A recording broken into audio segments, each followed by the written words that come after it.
সুন্দর একটি নাতে গেলাম। তো আমি আপনাদের সম্মুখে আমার একটি রিকোয়েস্টের গালা পরিবেশন করবো, একটু মনোযোগ দিয়ে শুনবেন।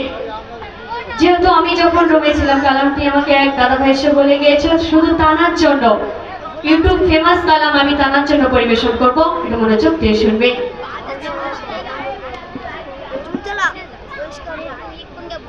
আমরা সবাই জানি এই দুনিয়াতে যেমন এসেছি এই দুনিয়া ছেড়ে চলে যেতে হবে তেমন সত্য।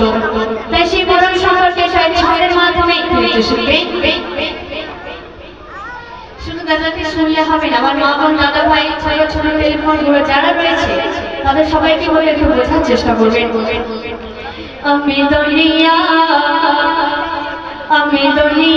হতে চলে যাব, মাটির ভিতরে ঘর বানাবো। আমি দুনিয়া হতে চলে যাব, মাটির ভিতরে ঘর বানাবো। আমি নবীর প্রেমেতে ঘুমিয়ে যাব,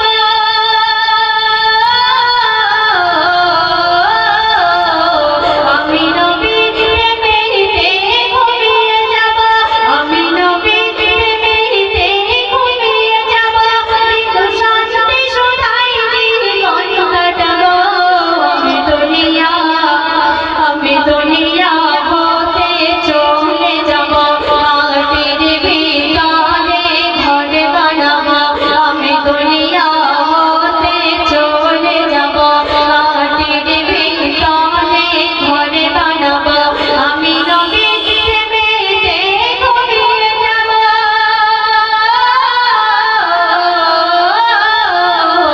আমি নবীর প্রেমেতে ঘুমিয়ে যাব। কিন্তু শান্তি সুধাই জীবন কাটাবো। আমি দুনিয়া হতে চলে যাব। প্রথম ছন্দে দেখে শুনবে।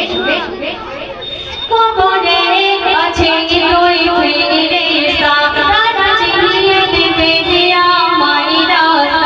তারা বসিয়ে আমাকে যত্ন করে খেতে দেবে আমায় জান্নাতি নাস্তা। দেখে তখন আমার মন ভরে যাবে, দেখে তখন আমার মন ভরে যাবে।